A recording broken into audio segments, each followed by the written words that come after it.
vidéo. Alors cette fois-ci, nous allons parler de quelles sont les conditions pour avoir des prières exaucées. Alors dernièrement, dans ma méditation, le Seigneur m'a mis certains passages à cœur. Et le premier passage qui m'a mis à cœur, Jean 15, verset 16, qui est l'une des conditions pour avoir des prières exaucées.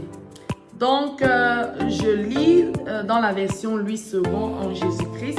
Ce n'est pas vous qui m'avez choisi, mais moi, je vous ai choisi et je vous ai établi afin que vous alliez et que vous portiez du fruit et que votre fruit demeure, afin que ce que vous demanderez au Père en mon nom, je vous le donne. Alors, voici l'une des conditions et je trouve celle-ci comme la condition majeure pour avoir ces prières exaucées.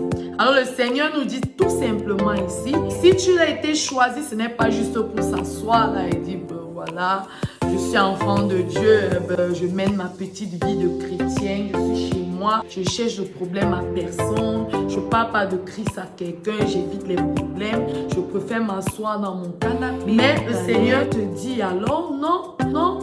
S'il t'a choisi et il t'a donné l'opportunité de devenir enfant de Dieu, donc tu dois porter du fruit. Qu'est-ce que porter du fruit? Porter du fruit, c'est parler de Jésus-Christ. Parler de Jésus-Christ accompagné du Saint-Esprit. Parce que si tu parles juste de Jésus-Christ, sans être accompagné du Saint-Esprit ou dans un milieu où il ne t'a pas envoyé, tu n'entreras pas dans une bonne terre.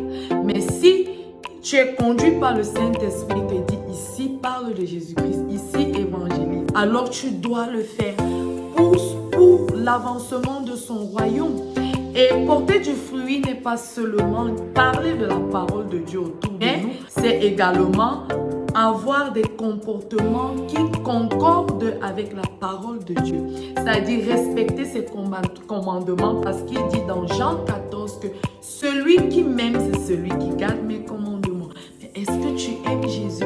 Parce qu'on a l'habitude de dire j'aime Jésus, mais la minute qui suit, tu mens. La minute qui suit, tu voles. La minute qui suit, tu forniques, tu te masturbes et bien d'autres choses. Alors qu'est-ce qui prouve que tu aimes le Seigneur? Donc tu dois éviter ces pratiques-là afin de porter du fruit autour de toi, c'est-à-dire par ce comportement, par cette manière de faire, d'être gentil, d'être posé, d'être doux. Et ça permettra en fait que les autres suivent Jésus à travers ta vie. Et enfin, quelle est la promesse lorsque tu le fais? Il te dit lorsque tu portes du fruit et ben voilà, tout ce que tu demanderas au Père en mon nom, il vous le donne. Si nous portons du fruit, nous parlons de Jésus autour de nous et nous ne restons pas juste accrochés à notre canapé, accrochés dans notre salon, dans notre lieu de service. Quelqu'un nous pose un problème, on est incapable de lui donner une parole qui va le bénir, une solution avec la parole de Dieu. On est incapable de faire savoir que le Saint-Esprit en nous, on est incapable de bien se comporter autour de nous, d'apporter de la joie dans notre entourage.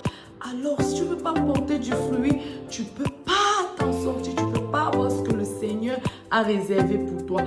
Et il dit, si tu portes du fruit, si tu fais tout cela, alors tout ce que tu lui demanderas, en son nom, il te le donne. Et je vais terminer avec ce petit exemple que je pense va aider bon nombre d'entre vous. Alors, l'exemple est sur un enfant, par exemple. Tu peux avoir un enfant dans la maison, peut-être Joël, et tu as Paul comme tes enfants. Tu vois, Joël, il se comporte bien, il fait tous ses travaux ménagers, il va à l'école, il rentre, il est toujours premier. Mais Paul est délinquant, il est toujours en train de créer des problèmes dans la maison, la dit, il fume, il fait des choses bizarres. Alors, vous les parents par exemple, qu'est-ce que vous allez faire si peut-être vous avez des projets pour vos enfants et vous avez peut-être des projets de voyage pour vos enfants? Je ne pense pas que vous allez choisir Paul. Quand vous allez vous concerter, vous dites, avec l'argent qu'on a, on peut faire voyager. Je suis sûre que la seule réponse que vous aurez, c'est Joël en fait. C'est Joël qu'on peut faire voyager. voyager parce qu'on sait que si Joël voyage, il peut réussir. Alors Paul, s'il voyage, il va devenir peut-être... Voilà en fait la petite histoire. Je vous recommande de porter du fruit, évangéliser, faites du bien, comportez-vous, marchez selon les œuvres de l'esprit, alors vous aurez une récompense, quel qu'en soit le cas. Ok, donc c'était tout pour aujourd'hui. J'espère que cette vidéo vous a été utile. Si c'est le cas, alors n'hésite pas de